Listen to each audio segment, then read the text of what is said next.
Have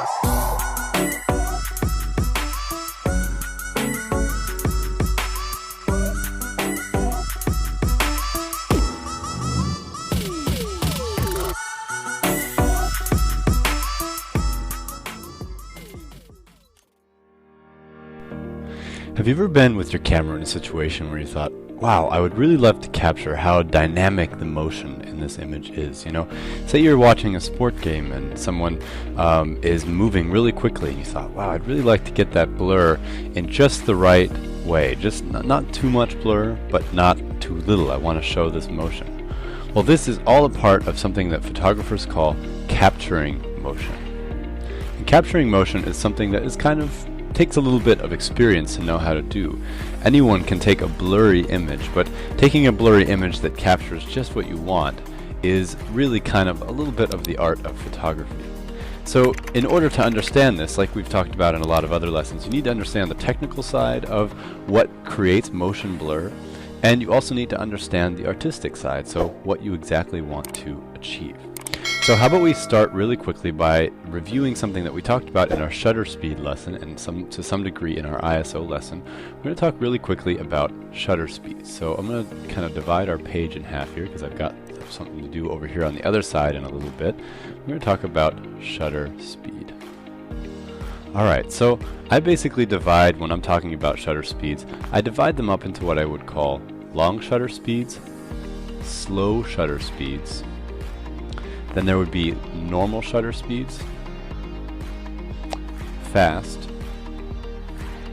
and then super fast, which really is probably more just something that I've made up. Not necessarily all that important to remember the super fast description. Now a long shutter speed is going to be about 1 second or longer, so you know, up to 30 seconds plus. So you can have here, when you're talking about a shutter speed of 1 second, that's like 1 second right there. So that's quite a long time. A lot can happen in 1 second when you're taking a photograph. Now, when we're talking about slow photographs, I would say slow shutter speeds are somewhere between 1/2, and I would put the border right around a 40th of a second. So that's a pretty wide range right there. It could be probably a little slower and it could probably be a little faster, but that's probably maybe a good kind of standard set of slow shutter speeds where you can get lots of motion blur. Starting around a 1/50th of a second or maybe a 60th of a second, the shutter speed sort of starts to get high enough that you can actually kind of do something with it. So I would call that sort of an average shutter speed, and I would run average normal shutter speeds up to about 125th of a second, depending on the usage. But you'll also notice I'm going to make a little overlap here on the next description. A fast shutter speed can, in some situations, be 125th of a second. Sometimes you don't have much movement in a scene, so a 125th of a second shutter speed might be kind of fast for that situation. So here there's a little bit of overlap.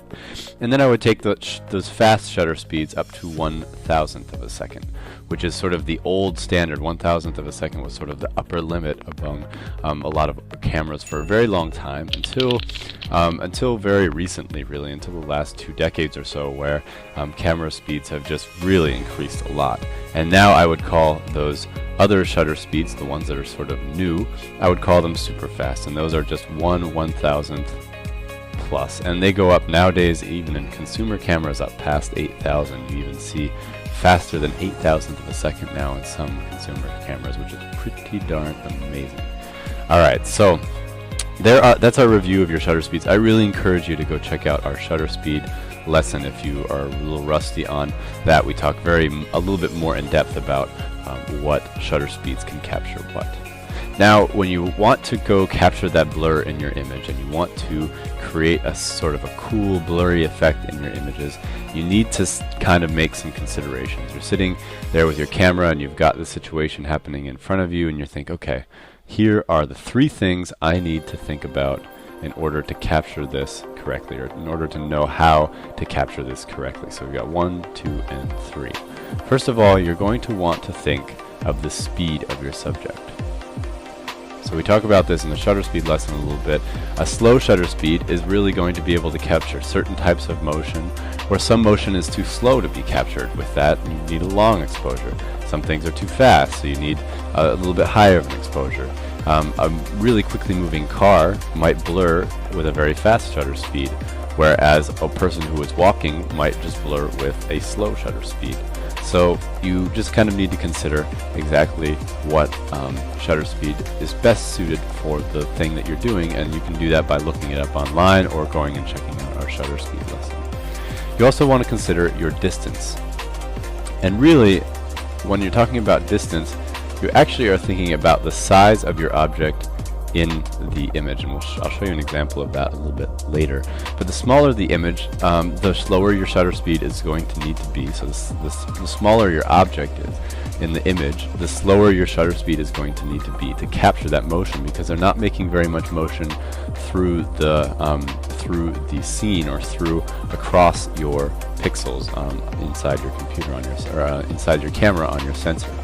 So that is another thing. And the last question that you want to ask yourself, number 3, is how much motion do you want to convey? So how would I write that? Let's see. I'm just going to write motion and convey.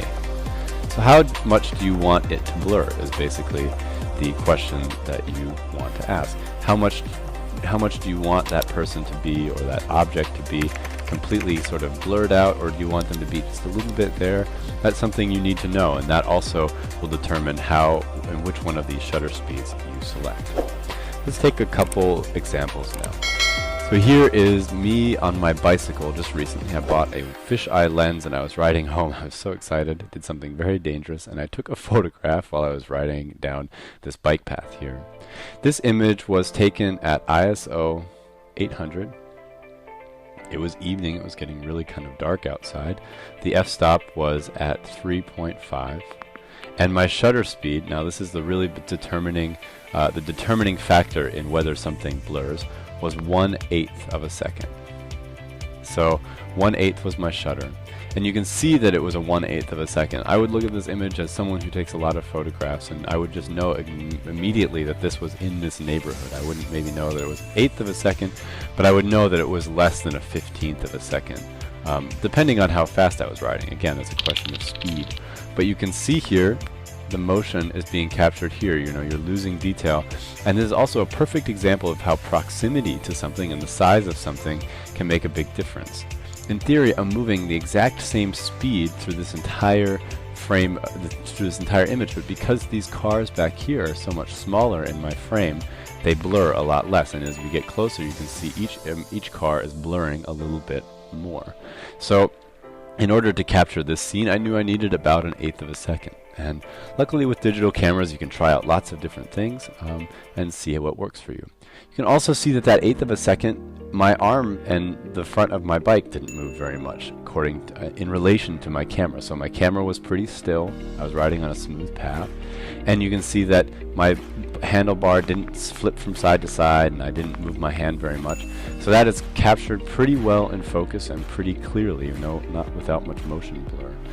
So the difference between what this part of the picture here, down here, needs in order to be tack sharp, and what this right here needs is very different because of the speed relationship according to the camera. It's not just how fast I'm moving, but how fast an object is moving in relation to a camera. So that's a really important thing to remember. Now here is another picture, a very different photo, and this is an image that really captures motion and freezes it. So this is, I guess photographers would call this freezing motion. And this is my neighbor Amin, and he is jumping out of the window. He and his brother were playing tag in our garden the other day, and I thought, oh, this is a perfect example of capturing motion. So my ISO is 100. Choose a different color for the rest of this here. And my f-stop is f1.8, so I was using one of my favorite lenses. And my shutter speed, what do you think my shutter speed would be here? He's moving pretty quickly, he just jumped right out the window. Well, my shutter speed is 1/400th of a second. So 1/400th of a second is pretty fast, but still, even though it's very fast, you can see a little bit of motion blur on his foot here. Now everything else is pretty solid. He's pretty, especially his hand must have been staying right in place. but you can still see there's a little bit of motion blur at a 400th of a second if something is moving very fast, like here. But you can see the wall and everything else is totally in focus and sharp. So it makes a very big difference. Shutter speed can make a big difference. Can you imagine maybe what this image would look like at maybe a 30th of a second? That would be a very different image. You would probably barely even be able to see him. You would just be a blue and brown blur. It's a pretty different image. Now here is an image taken in my neighborhood a couple months back, and I was just sort of on my way to the train station, and I saw this lighting was somehow cool, and I saw this guy with this very cool hat come around the corner, and I whipped out my camera really quickly and took a photograph. This photograph was taken at ISO. I had my old film camera with me, so this camera I was stuck with my ISO at ISO 200. And my f-stop would have been most likely around 1.8. And I always carry that film camera with me all the time. And I'm guessing that my shutter speed was about a 30th of a second, if I remember right. It might have been down around a 15th as well. And this is, again, an important detail. You can see here the distance from me to this subject is pretty far. He's pretty far away, but you can see here the motion blur of his leg, motion blur up here. You can see his foot is very stable, very sturdy. That's not moving right now because it's stuck on the ground, and he's pivoting over it. But this part right here, this foot is moving, and his body is kind of reaching over to his right. And so you can see here that is the motion that I've captured, and this is an amount of blur that I really like because it makes this man kind of unidentifiable. He's sort of hard to see, but you see his shape. He's not overly blurred or under blurred. I think for this situation. It's not the most amazing photo, but it's a nice photo of the train station that I always go to. Alright, and here is another example of two photos that aren't amazing, but they do capture sort of blur, and about at the same time or speed.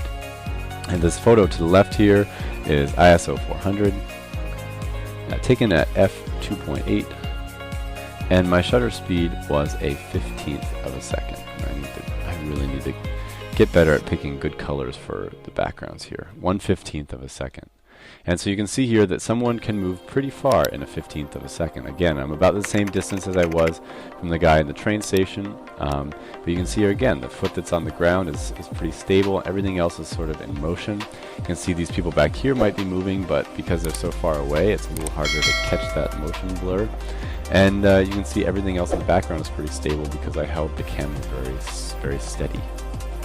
Over here to the right is a very different story. This is at a museum, and I was shooting at ISO 200. It was in a memorial for the Holocaust. My f-stop was at 1.8, and my friend here, Ingrid, is walking into the door of this memorial room, and I took the photo at about a quarter of a second. I also just happened to shake my hand when I was taking the photograph, so the camera moved a little bit, and you can see that here on every detail is just a little bit off, and I may have even been a little out of focus now that I look at it. But what I like about this is the motion of her hand right here and the motion of her leg and her head. These are all really interesting. I think the door is also, you can see the door bends here at the bottom, right there, it bends, and that's just the door moving in the image. Actually, the door wasn't really bent like that. So this is just a way of capturing motion. It's a little bit more artistic. It's definitely not like my favorite photograph, but I like the colors and I like the motion of it. And it's a impactful memory. It was a very impactful place that we were at. So I would definitely, if I were you, try out everything. Try out a 15th of a second. Try out a quarter of a second. See what the difference is when you do that sort of thing. Now here, if you want to do something interesting, you can also try to capture your foreground in focus and get the background blurred. So in a lot of the photos so far, it's been the subjects that's been blurring. This is a photo from a telescope lab somewhere in California, and it's a long exposure where they put the camera on the body of this telescope, and the top was then moved around, and you can see the background then blurred. So this is the background blurring. You can see the desert back there where they're up in the mountains of, I think, of California. And so that's another thing that you have at your disposal. You can choose also to blur the background and not necessarily the thing that's in focus. So you want to find a shutter speed that says, okay, this thing in the foreground will be solid, it will be sharp, it will be in focus. and the background will be blurred. What do I need to do that? So in order for that to happen, the camera has to move with the subject, or the subject has to stay and the background has to move. So you want to think about that. Background blur. Alright, so that was your lesson about capturing motion blur and using blur as a tool in your composition. You can check out more lessons here at